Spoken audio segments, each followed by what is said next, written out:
दोस्तों आज जुम्मा का दिन है। अभी हम जुम्मा पढ़ के आए हैं और मैं सोचा एक माँ के हवाले से मतलब पढ़ के एक वीडियो बना लेता हूँ आज।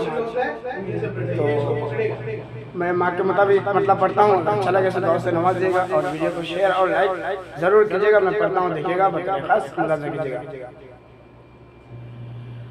दिल ना दुखाना माँ का,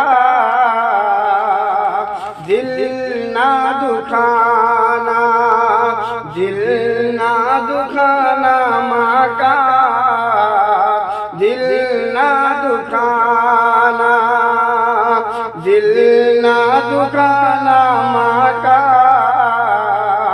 दिल ना दुखाना, सब कुछ भुलाना, सब कुछ भुलाना, लेकिन माँ को ना भुलाना। दिल ना दुखाना माँ का, दिल ना दुखाना।